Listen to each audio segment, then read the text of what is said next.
ராசி மற்றும் லக்னக்காரர்களுக்கு இந்த ஆகஸ்ட் மாத பலன்கள் எப்படி இருக்கு? இப்பதான் கொஞ்சம் நல்லா போயிட்டு இருக்கு. எப்படி இருக்க போகுது இந்த ஆகஸ்ட்? லக்னாதிபதி 12ல, 2-11 அப்படின்னு சொல்லக்கூடிய புதன் 12ல, 4-9 அப்படின்னு சொல்லக்கூடிய செவ்வாய் 11ல. ஓகே, குரு 5-8க்குரியவரும் 12ல. எல்லாரும் போய் 12ல உட்காந்துட்டாங்களே. ஓகே, எப்படி இருக்க போகுது அப்படின்னா, இவங்களால எல்லார் மூலியமா உங்களுக்கு வந்து செலவு ரொம்ப ஜாஸ்தியா இருக்கு அப்படின்னு அர்த்தம். குழந்தைங்களுக்கு ஏதாவது ஒரு செலவு பண்ணணும். இப்போ வந்து 5 அப்படின்னு சொல்லக்கூடியவர் வந்து பாத்தீங்கன்னா குரு, அவர் வந்து 12ல போய் உச்சமா உட்காந்துட்டு இருக்காரு. அப்போ வந்து ஏதாவது கோவில் ட்ரிப் பிளான் பண்ணுவீங்க, அதன் மூலியமாக விரயங்கள், வேற ஒன்றும் இல்லை, ஆன்மீக ட்ரிப். உண்மையுமே சொல்றேன், சிம்மத்துக்கு இந்த மாதமும் கொஞ்சம் நல்லா தான் இருக்கு. என்ன, கொஞ்சம் செலவு, அது போனா போயிட்டு போட்டோம், நமக்கு எந்த பிரச்சனையும் வரக்கூடாது. அப்ப லக்னாதிபதி 12ல இருக்கும்போது என்ன அப்படின்னா, நீங்க இனிஷியேட்டிவ் எடுப்பீங்க எல்லாத்துக்குமே. சோ 12ஆம் இடத்துல குருவோட தானே இருக்காரு. சூரியன் குருனாலே வந்து ஒரு ஓகே.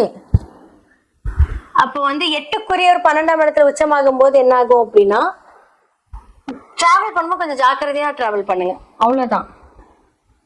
இப்போ என்னதான் வந்து சனி பகவான் வக்கரத்துல இருந்தாலும் நல்லதுதான், அது ஒன்றும் பிரச்சனை கிடையாது.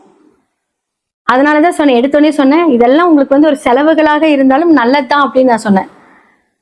அப்போ நீங்க வந்து ஏதாவது ஒரு முயற்சி எடுக்கிறீங்க அப்படின்னா, சனி வக்கர நிவர்த்தி ஆகுறதுக்குள்ள அந்த முயற்சி எடுத்துருங்க, எல்லாமே நல்லபடியா முடியும். ஏன்னா இது ஒரு நல்ல காலகட்டம் சிம்மத்துக்கு. ஏன்னா அஷ்டமாதிபதி வந்து உங்களுக்கு வந்து வக்கரமா இருக்கிறார் இல்லையா, அதனால வந்து அது வந்து ப்ராப்ளம் கிடையாது அப்படின்னு சொல்றேன். அப்போ நீங்க வந்து அந்த குரு உச்சத்தில் இருக்கும்போது கொஞ்சம் என்ன சொல்றது, ஜாக்கிரதையா இருங்க, அவ்வளவுதான். சோ இப்போ வந்து என்ன முக்கியமான ஒரு விஷயம் அப்படின்னா, இப்ப நீங்க வந்து ஒரு பிசினஸ் பண்றீங்க, இல்ல காதல் திருமணம், இப்ப நீங்க வந்து ஒரு திருமணத்துக்கான ஒரு விஷயங்களை இனிஷியேட்டிவ் பண்றீங்க அப்படின்னா, 2க்குரிய புதனும் வந்து 12ல இருக்காரு இல்லையா, அப்ப வந்து 11 வீட்டுல செவ்வாய் இருக்காரு. சோ பெண்களுக்கு வந்து இப்ப கல்யாணம் பண்ணலாமான்னு கேட்டா தாராளமா இப்ப உங்க வீட்டுல சொல்லி சுப காரியங்கள் நடக்கிறதுக்கு உண்டான எல்லா வேலைகளும் நடக்கும். அதனாலதான் நான் சொன்னேன், சனி வக்கரத்துல இருக்கும்போது கொஞ்சம் அதை ஹேண்டில் பண்ணிக்கோங்க அப்படின்னு நான் சொன்னேன். ஸோ இந்த காலகட்டத்தில் வந்து நம்ம எல்லாமே இப்போ வந்து டாக்டர்ஸா இருக்கிறீங்க, வக்கீலா இருக்கீங்க, இல்லை யூனிஃபார்ம் போட்ட ஜாப்ஸ்ல இருக்கீங்க அப்படின்னா ப்ரொமோஷன் கிடைக்கிறதுக்கான வாய்ப்புகள் இருக்கு. நம்ம நிறைய ஹார்ட் ஒர்க் பண்ணியிருக்கோம். ஸோ இந்த மாதிரி விஷயங்களை வந்து பார்த்தீங்க அப்படின்னா, இவ்வளோ நாள் வந்து ஒரு டீக்ரேடா இருக்கேன் அப்படின்னு நீங்கள் வந்து ஃபீல் பண்ணிட்டு இருந்திருப்பீங்க. பட் இப்போ வந்து உங்களுக்கு ஒரு ப்ரொமோஷன், இல்லை உங்களுடைய வேலைகள் வந்து நீங்கள் ரொம்ப நல்லா பண்றீங்க அப்படிங்கிற ஒரு அப்ரிசியேஷன், இதெல்லாமே இந்த காலகட்டத்தில் நடக்கும். அப்போ கடன் எல்லாம் வாங்கியிருக்கீங்க அப்படின்னா, சனி வக்கர நிவர்த்தி ஆகிறதுக்குள்ள அந்த கடனை தீக்கிறதுக்கான வாய்ப்புகள் இந்த காலகட்டத்தில் கிடைக்கும். பட் ஸ்டில் லக்னத்துல யார் உட்காந்துட்டு இருக்காங்க? கேது. அடுத்து வந்து யாரு? லக்னாதிபதி வந்துருவார். சூரியன் கேது இணைவு அந்த லக்னத்தில் இருக்கும்போது தலை பாரம், தலைவலி, ஆல்ரெடி வந்து கேது வந்து லக்னத்துல இருந்தா மண்ட கோளாறு தான் நாங்க சொல்லுவோம். ஏன்னா பிகாஸ் என்ன அப்படின்னா, எடக்கு முடக்கான ஒரு பேச்சு ஆல்ரெடி நீங்க வந்து பேசுவீங்க. சுய ஜாதகத்தில் வந்து சிம்ம லக்னத்தில் கேது இருக்கிறவங்க இப்படிதான் பேசுவாங்க. அப்போ வந்து இப்போ கோச்சார ரீதியா அந்த டிரான்சிட் எல்லாம் பாத்தீங்க அப்படின்னா, என்னடா போன மாசம் நல்லா பேசுறாரு, இந்த மாசம் இப்படி பேசுறாரு அப்படிங்கிற ஒரு இது வந்து இந்த கேது வந்து கொடுக்கும். ஸோ டிசம்பர் வரைக்கும் கேது அங்கதான் இருப்பாரு. இப்ப சூரியன் கேது இணைவு அப்படிங்கும் போது என்ன அப்படின்னா, ஆல்ரெடி மேனேஜ்மெண்ட் மூலியமாக பிரச்சனையா இருக்கிறது எல்லாமே சரியாயிடும் அப்படின்னு சொல்றேன். கேது அந்த பிரச்சனையை வந்து முறிச்சு, அது வந்து கேது வந்து நல்லதையும் மட்டுமே முறிக்க மாட்டார், கெட்டதையும் வந்து செயல்படுத்த விடாம பண்ணுவார்.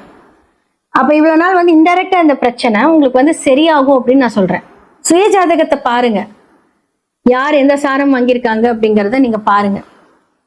அப்போ வந்து பாத்தீங்க அப்படின்னா, நம்மளுடைய பாதகாதிபதி அப்படின்னு சொல்லக்கூடியவர் வந்து பாத்தீங்கன்னா உங்களுக்கு வந்து லாபஸ்தானத்துல இருக்கும்போது லாபத்தில் சில தடங்கள், பிரச்சனைகள் அந்த மாதிரி வரும். ஸோ 4-9 அப்படின்னு சொல்லக்கூடிய செவ்வாய் 11ஆம் வீட்டுல இருக்காங்க. அப்போ புதன் 12ல, தாய் தந்தைக்கு ஏதாவது ஒரு செலவுகள், அவங்களுக்காக ஒரு விரயங்கள் இந்த காலகட்டத்தில் நடக்கும். அவங்களுக்கு ஏதாவது உடம்பு சரியில்லை அப்படின்னா நீங்க போய் பார்த்துக்கலாம், அவங்களுக்காக வந்து ஒரு ஃபுல் பாடி செக்அப் எடுக்கலாம்.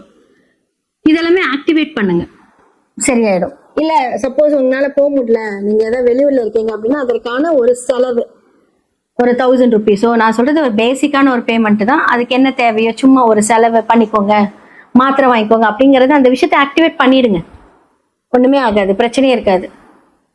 அப்ப இரண்டுக்குரிய புதன் வந்து பாத்தீங்கன்னா உங்களுடைய 12ஆம் வீட்டில் வக்ர நிவர்த்தி ஆகி வந்து அழகா உட்கார்ந்துட்டு இருக்காரு. அப்ப குடும்பத்துக்கான செலவுகள், குழந்தைக்கான செலவுகள், மனைவிக்கான செலவுகள், குடும்பம் எல்லாருமே சேர்ந்ததுதான். உங்களுடைய தாய் தந்தைக்கான செலவுகள் கண்டிப்பா இந்த மாதத்துல கொஞ்சம் ஜாஸ்தியா இருக்கும். கடன் அப்படிங்கிற ஒரு விஷயத்த ஆல்ரெடி வாங்கியிருப்பீங்க, கடனுக்கு மேல கடன், அதை மட்டும் ஜாக்கிரதையா கொஞ்சம் கண்ட்ரோல் பண்ணிக்கோங்க. இந்த காலகட்டத்துல இதெல்லாம் நீங்க கொஞ்சம் பார்த்து பண்ணிக்கிட்டே நல்லா இருக்கும். மாணவர்களுக்கு வந்து இது நல்ல ஒரு பொற்காலம், நல்லா படிக்கணும்னு நினைக்கிறவங்க, நல்ல ஞாபக சக்தி எல்லாமே வரும். கொஞ்சம் உடல் உழைப்பு கொடுக்கணும். ஏன்னா புத்திகாரகன் 12ல இருக்கும்போது கொஞ்சம் நல்லா உழைத்து, அதாவது ரிஸ்க் எடுத்து படிங்க அப்படின்னு சொல்றேன். உடல் உழைப்பு, மன உழைப்பு எல்லாமே தேவை. ரிஸ்க் எடுத்து படிக்கும்போது கண்டிப்பா இதுல நீங்க சக்சஸ் பண்ணுவீங்க.